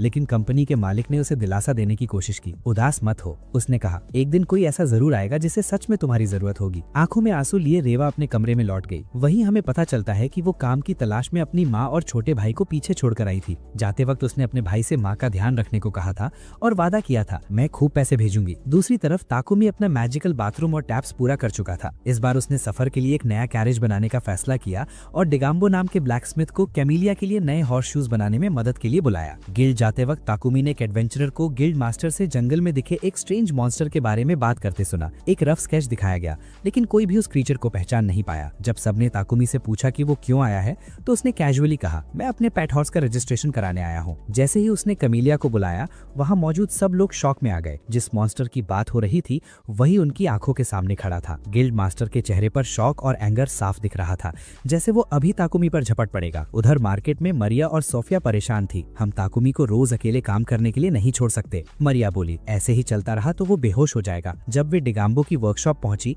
तो ताकुमी सच में एग्जॉशन से टूट चुका था। ब्लैकस्मिथ ने बताया, वो पूरी रात जागकर कैरेज में अपना सारा सामान भरता रहा है। आखिरकार ताकुमी ने सब कुछ कंप्लीट कर लिया। बेहद खुश होकर उसने कायदे और कैमेलिया को टेस्ट रन के लिए तैयार होने को कहा। तभी अचानक मरिया और सोफिया हैरानी से कैरेज के अंदर से बाहर आईं। ये सिर्फ व्हीकल नहीं था, अंदर से वो एक फुली इक्विप्ड हाउस था, जो ताकुमी के स्पेशल एक्सपेंशन मैजिक की वजह से पॉसिबल हुआ था। कैमेलिया इनक्रेडिबल स्पीड से कैरेज खींच रहा था और दौड़ते दौड़ते उसकी मैजिकल पावर और बढ़ती जा रही थी। मरिया एक्साइटमेंट में ताली बजाने लगी। क्यों ना हम कैरेज के चारों तरफ मैजिकल लैंटर्न्स लगा दें, और भी अमेजिंग लगेगा। हमेशा की तरह मर्चेंट पापेक बिल्कुल परफेक्ट टाइमिंग पर चमकती आंखों के साथ सामने आ गया। मुझे एग्जैक्टली यही चाहिए, उसने कहा। प्राइस बताओ, मैं अभी पे कर दूंगा। सिटी गवर्नर भी इसे देखकर इंप्रेस हो गए। इसके बदले में तुम्हें 100 प्लैटिनम कॉइन्स दूंगा। ताकुमी ने मन ही मन क्विक कैलकुलेशन की। 100 प्लैटिनम कॉइन्स मतलब पूरे 1 अरब येन। रॉयल कैपिटल की तरफ उनकी जर्नी शुरू हुई।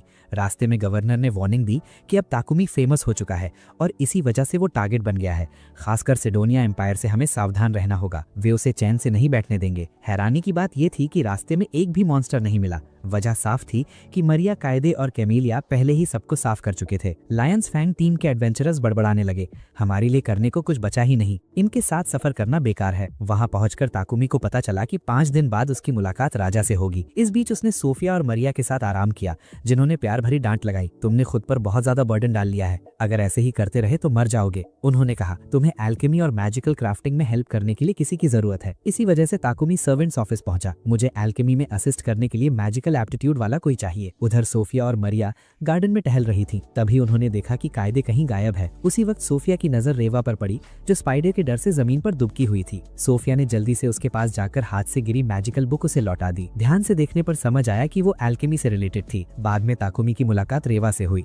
उसने पूछा, क्या तुम्हें एल्केमी के बारे में कुछ पता है? रेवा की आंखें तुरंत चमक उठी। हाँ, मुझे ये बहुत पसंद है, लेकिन साथ ही वो फिर से रिजेक्ट होने के डर से कांप रही थी। सोफिया बीच में बोल पड़ी, इसके हाथ में जो किताब है वो एल्केमी की ही है। ताकुमी ने हैरानी से किताब देखी और उसमें से एक स्लिप निकाली, जिस पर मैजिकल फॉर्मूला लिखा था। क्या तुम जानती हो ये क्या है? रेवा ने एक नजर डालते ही कहा, ये मिठाई बनाने का मैजिकल सर्कल है। लेकिन जब उसने फॉर्मूला सॉल्व करने की कोशिश की तो फेल हो गई और सिर झुका लिया। सॉरी, मैं इसे पूरा समझ नहीं पाई। मुस्कुराते हुए ताकुमी बोला, इतना काफी है कि तुमने इसे मैजिकल सर्कल पहचान लिया, यही प्रूफ है। मैं तुम्हारे साथ कॉन्ट्रैक्ट करूंगा, आज से तुम मेरी टीम का हिस्सा हो। वक्त आने पर मैं तुम्हें सब सिखा दूंगा। डरी हुई लेकिन खुश रेवा उसके पीछे पीछे चल पड़ी और बाकी साथियों से मिली। हालांकि वो उनसे साफ तौर पर घबराई हुई थी। दूर सिडोनिया में राजा गुस्से से उबल रहा था। ताकुमी को सौंपने से इनकार करने की सजा हम बारकोला को देंगे, लेकिन उसकी बेटी ने बीच में रोक दिया। रुकिए पिताजी, पहले समन्ड हीरोज को अपनी ट्रेनिंग पूरी करने दीजिए। अगले दिन ताकुमी एक और कैरेज बना रहा था, इस बार सीधे राजा के लिए। रेवा हैरानी से सब कुछ देखती रही।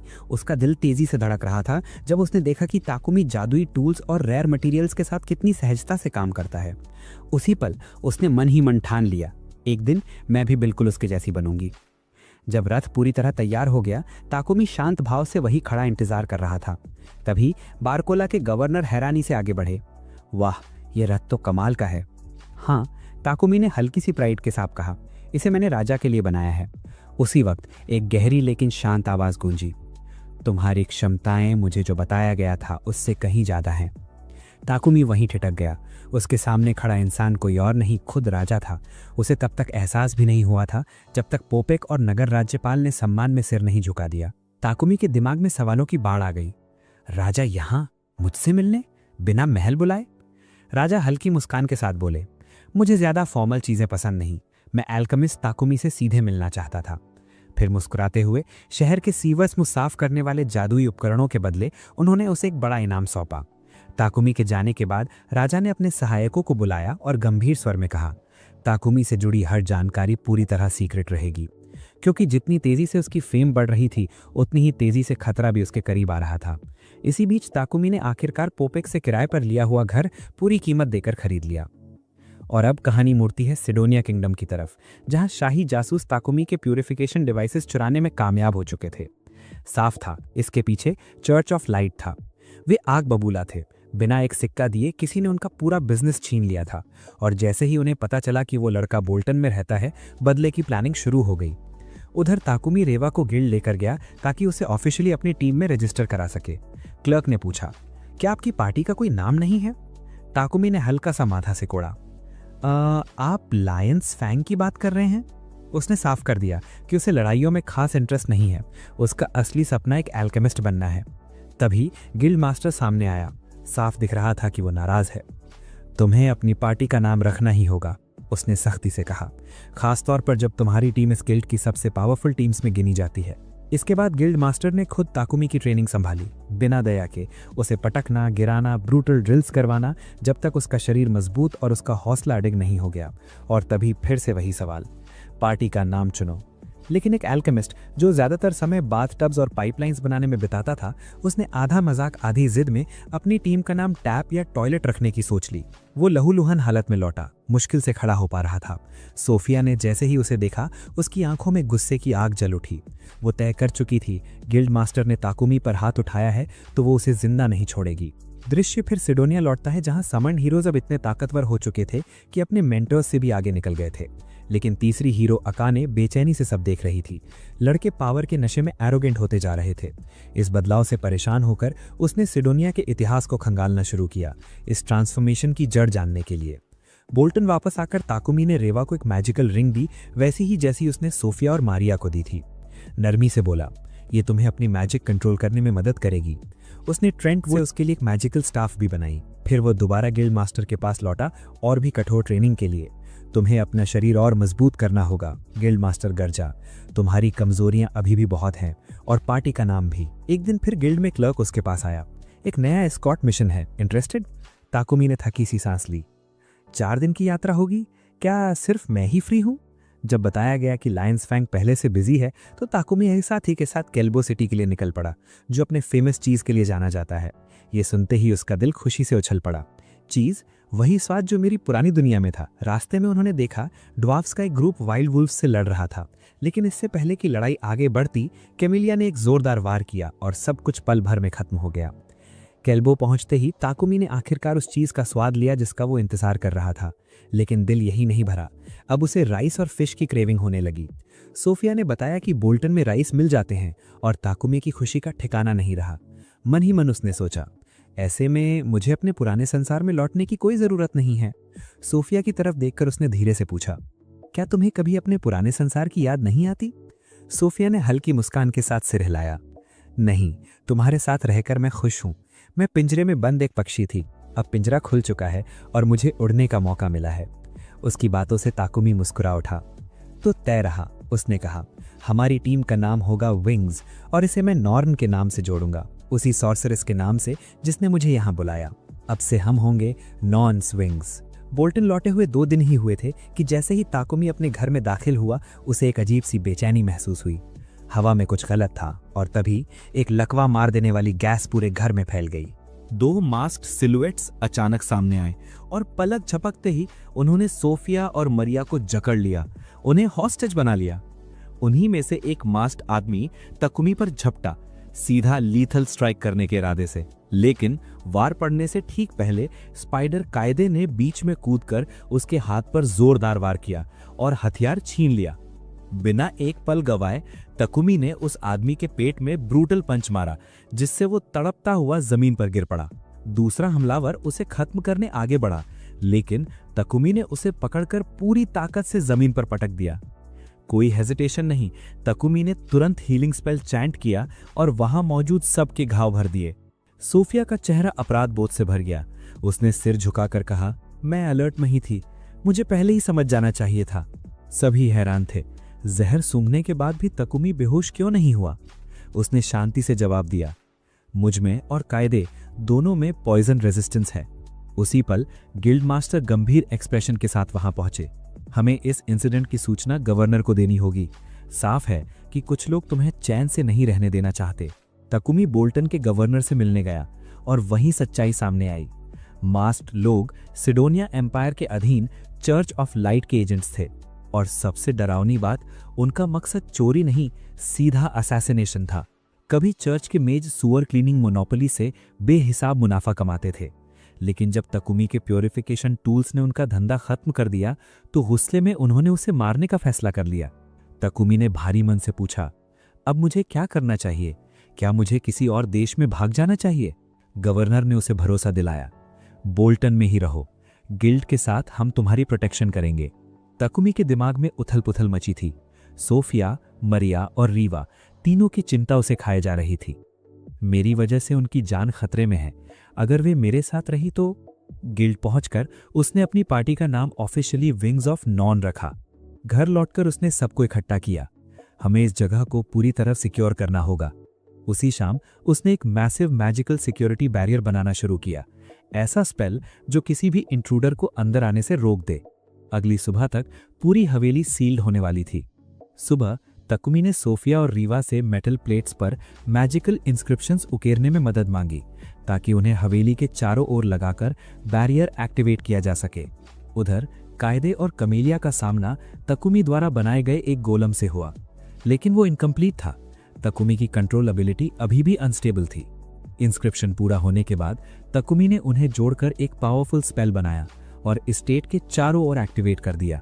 फिर उसने गोलम को इंप्रूव करने की कोशिश की, उसे परमानेंट गार्डियन बनाने के लिए, लेकिन कंट्रोल की कमी से वो फिर फेल हो गया। तभी सोफिया पास बैठी और बोली, दूर जंगल में एक मैजिकल लैबिरिंथ है, वहां एक पावरफुल गोलम रहता है। अगर तुम उसे हरा सको, शायद उसे टेम भी कर पाओ। दृढ़ निश्चय के साथ तकुमी लड़कियों के साथ निकल पड़ा। लैबिरिंथ में पहुंचते ही एक कोलोसल गोलम सामने आया, जिसके सीने में चमकता हुआ कोर था। सोफिया ने गंभीर स्वर में कहा, अगर लड़ना है तो कोर तोड़ना होगा।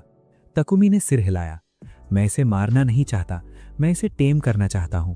वो शांत लेकिन अड़िग कदमों से आगे बढ़ा। सोफिया उसकी रक्षा को दौड़ी, मगर उसने रोक दिया। रुको, ये मुझ पर हमला नहीं करना चाहता, मैं इसे फील कर सकता हूं। तकुमी और उस गोलम के बीच एक स्ट्रेंज बॉन्ड बनने लगा। तभी उसे समझ आया, इस क्रीचर के भीतर नॉन की मैजिक मौजूद थी। पूरे फोकस के साथ तकुमी ने टेमिंग स्पेल एक्टिवेट किया।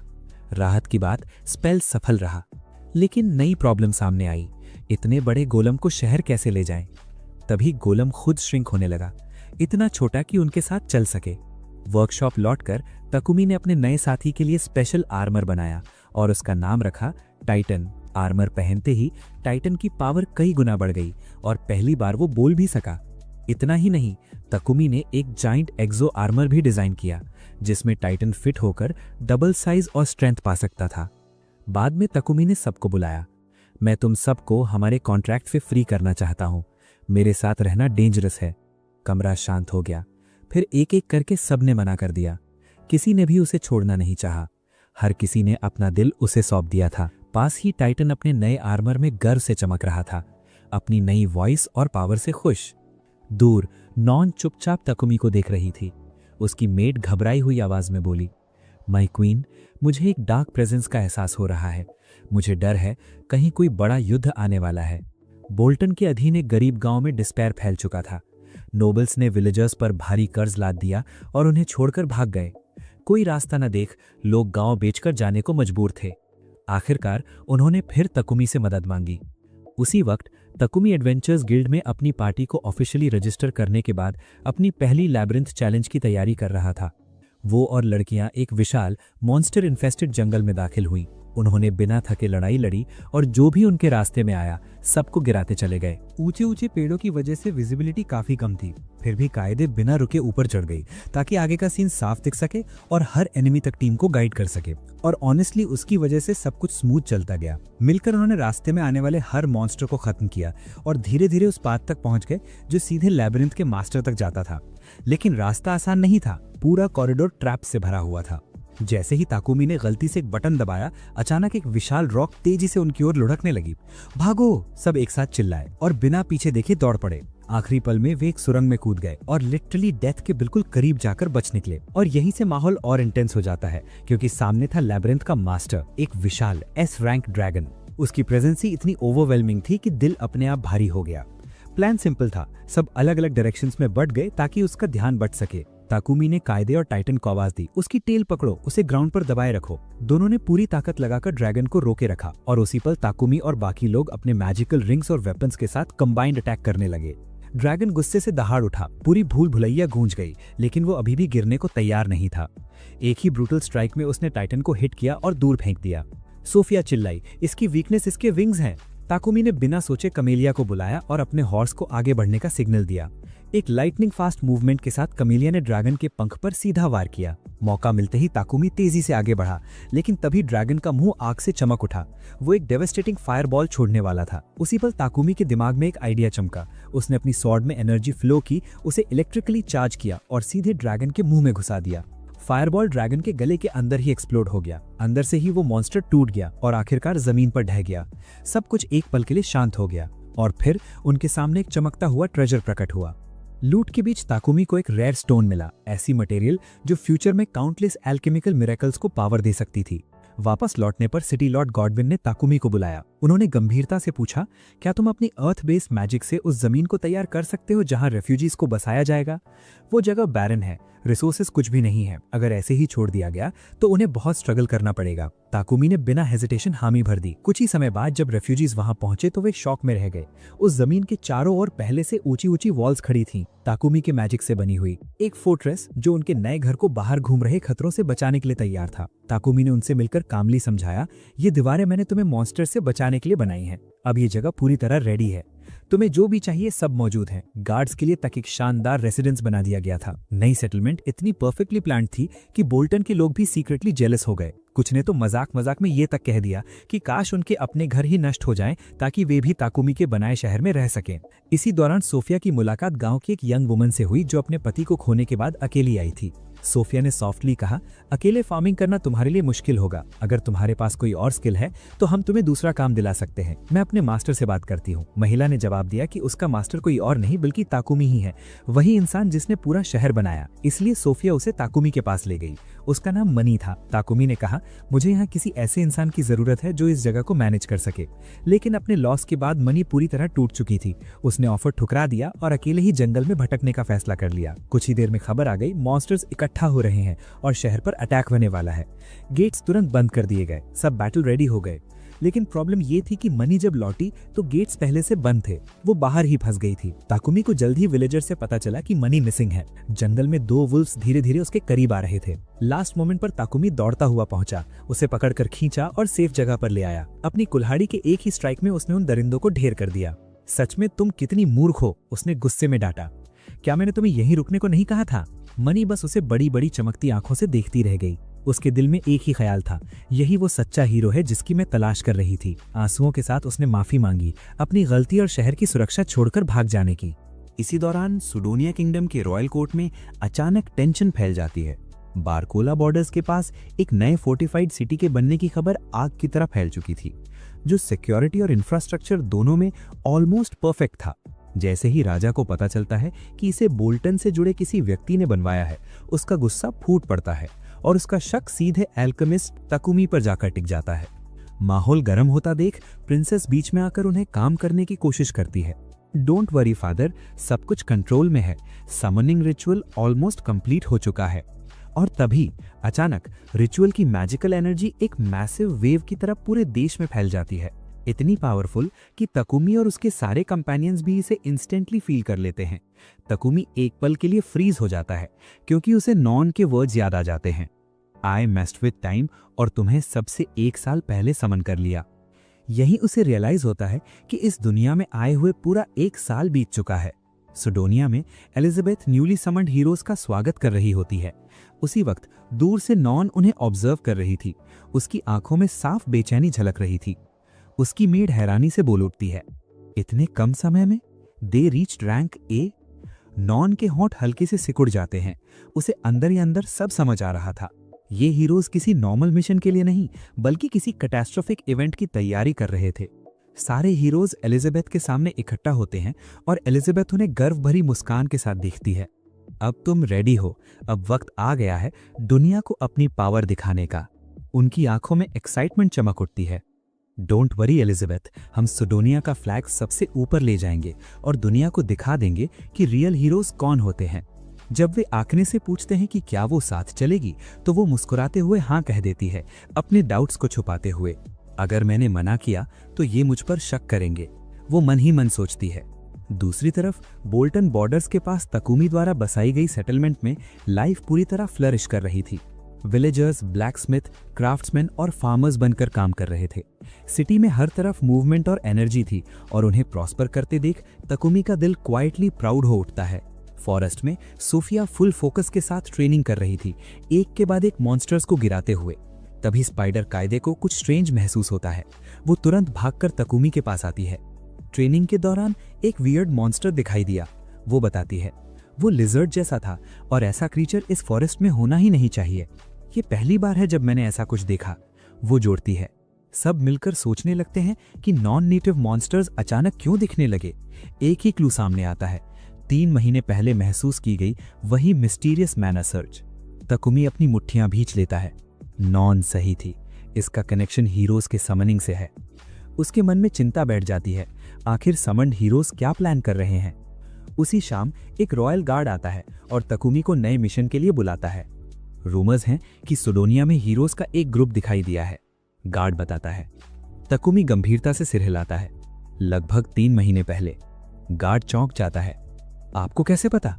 सोफिया आगे बढ़कर बोलती है, उस रात हम सब ने मैना का जो फ्लो फील किया था उसी की वजह से। उस रात तकुमी देर तक जागता रहता है, छत को घूरते हुए। प्लीज, ये हीरोज गुड के लिए आए हों, ईविल के लिए नहीं। सुडोनिया की रॉयल कोर्ट में राजा हीरोज को सख्त शब्दों में संबोधित करता है। मैं सुडोनिया की प्राइड तुम्हें सौंप रहा हूं। पूरी दुनिया को पता चलना चाहिए कि हम सबसे पावरफुल किंगडम है। अकीरा और यामातो कॉन्फिडेंस से मुस्कुरा देते हैं। जैसे ही वे जाने लगते हैं, उनकी नजर पड़ती है कि आकने अपनी मेड के साथ पीछे आ रही है।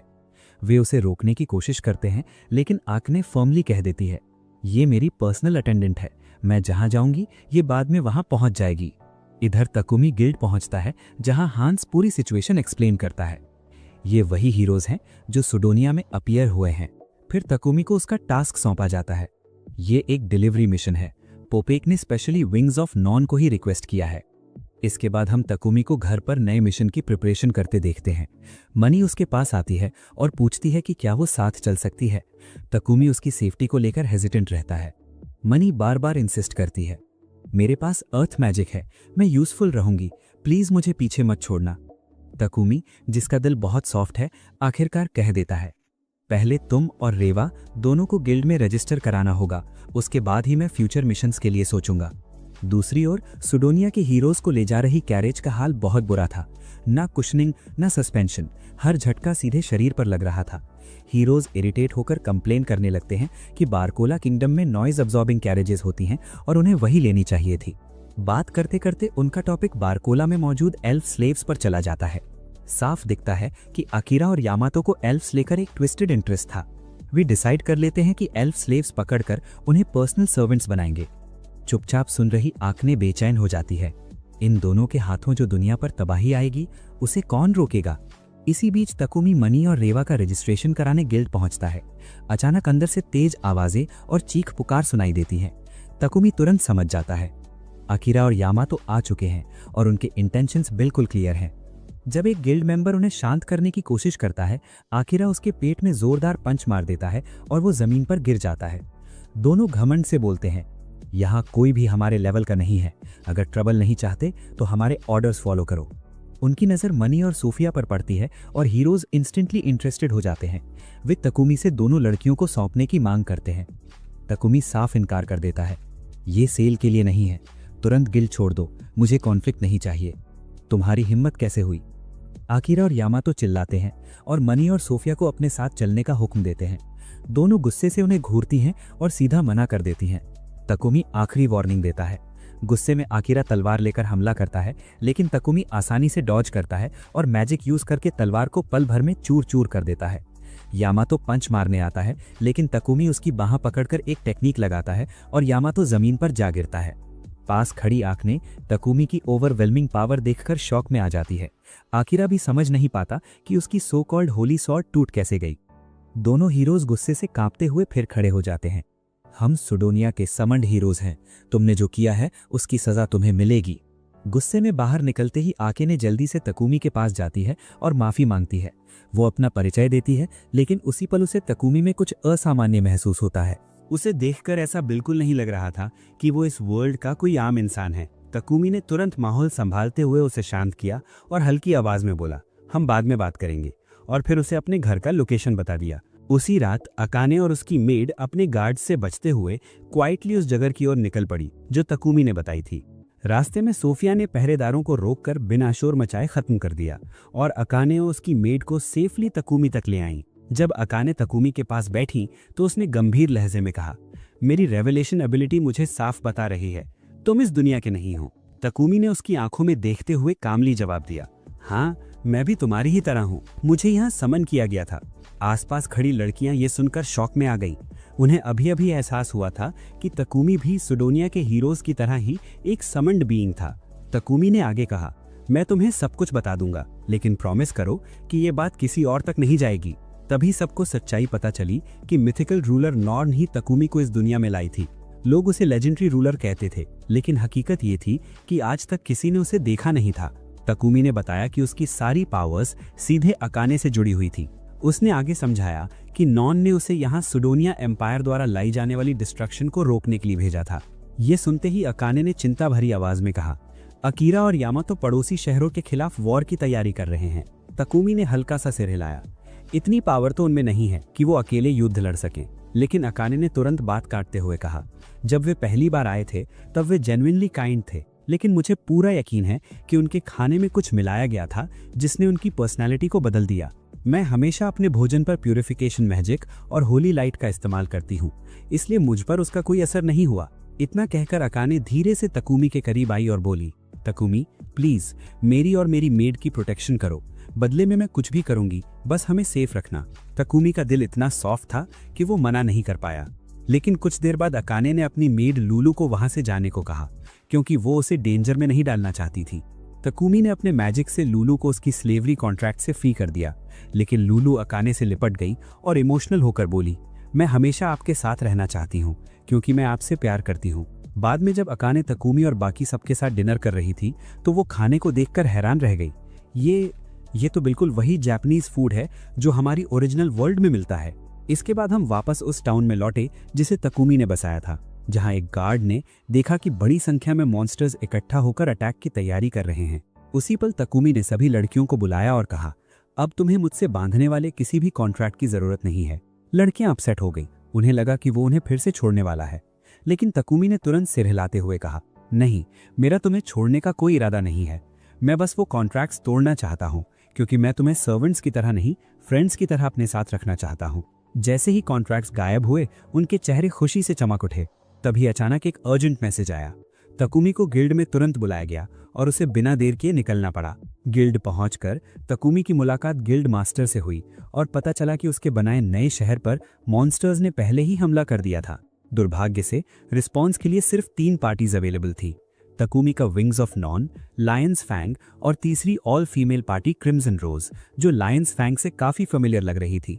तकुमी ने फौरन अपने साथियों को इकट्ठा किया और अकाने और उसकी मेड को जायंट गोलम टाइटन की प्रोटेक्शन में छोड़ दिया। इससे पहले उसने उन रेयर मैजिक स्टोन से स्पेशल स्वॉर्ड्स बनाई जो उन्हें पिछली डंजन में मिली थी। एक स्वॉर्ड उसने सोफिया को दी, एक खुद रखी और पार्टी तुरंत टाउन की ओर रवाना हो गई।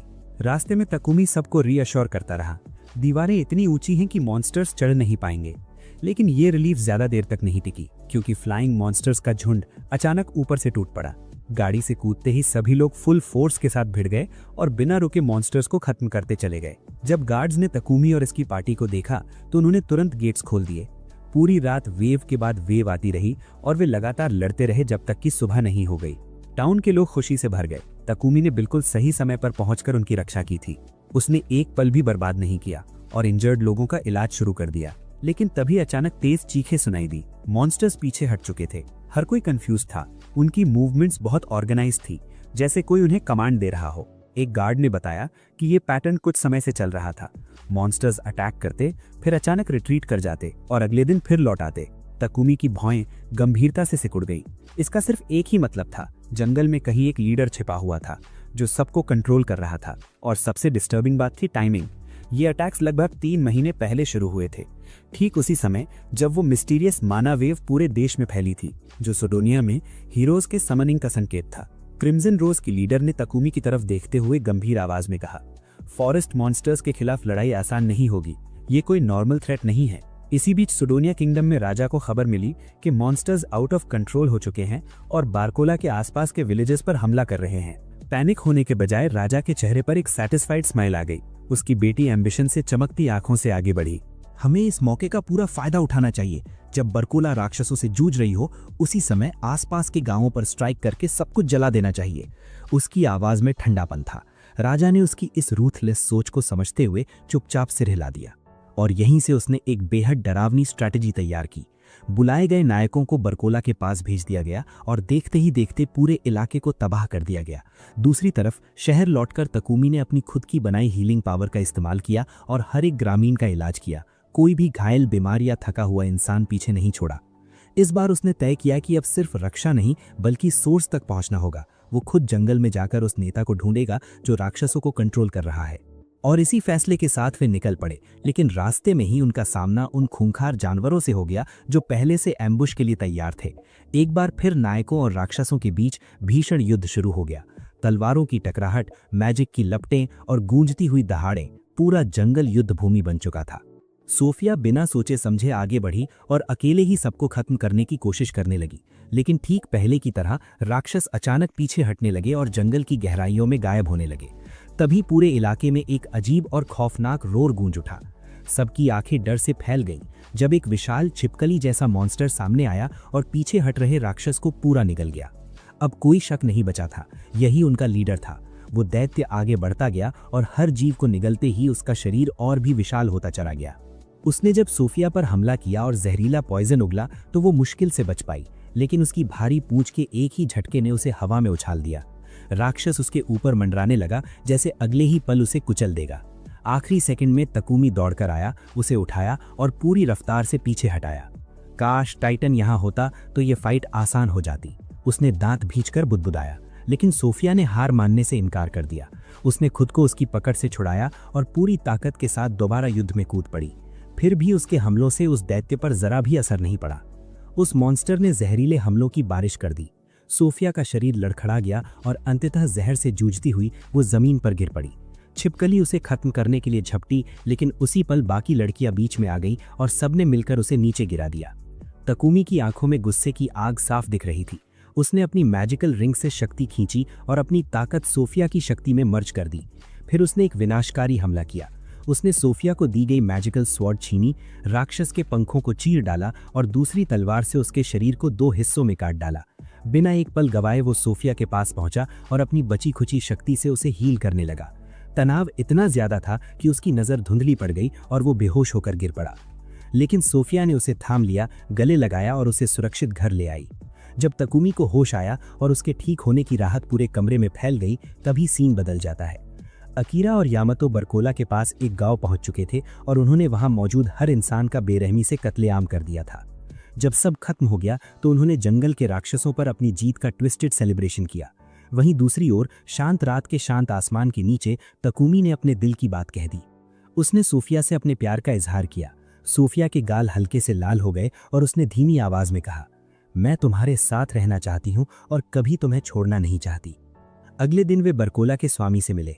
तकुमी ने अकाने से अनुरोध किया कि वो उसकी सुरक्षा के लिए उनके साथ ही रहे।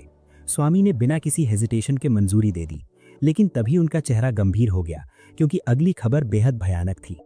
अकीरा और यामातो ने बरकोला के पास एक पूरे गांव का नरसंहार कर दिया था। ये सुनकर अकाने ने दुख में सिर झुका लिया। काश मैं वहां होती, शायद मैं उन्हें रोक पाती। कुछ समय बाद नॉर्न ने एक बार फिर तकुमी को बुलाया। तकुमी ने दृढ़ता से कहा, मैं जानता हूं आपने मुझे इस दुनिया में क्यों बुलाया, ताकि मैं उन क्राइम्स और डिजास्टर्स का सामना कर सकूं जो बुलाए गए नायक फैलाने वाले हैं। और मैं कसम खाता हूं मैं इस दुनिया के लोगों की रक्षा करूंगा क्योंकि अब मुझे उनसे सच में प्यार हो गया है। और हाँ, वो मिठाई का थैला लाना नहीं भूला जिसका उसने पिछली बार वादा किया था। नॉर्न के होठों पर हल्की सी मुस्कान आ गई। तो मुझे दिखाओ हीरो, अपना रिजॉल्व दिखाओ और ये साबित करो कि तुम आने वाले अंधकार पर कैसे विजय पाओगे। और इसी के साथ तकुमी की कहानी का सीजन 1 समाप्त होता है। जिस तरह से हालात बन रहे हैं उससे साफ है कि सीजन 2 वाकई कुछ खास होने वाला है। अगर आप आगे की कहानी के लिए एक्साइटेड हैं तो लाइक और सब्सक्राइब करना मत भूलना ताकि सीजन 2 आते ही आपको हर अपडेट मिल सके। तब तक के लिए बाय।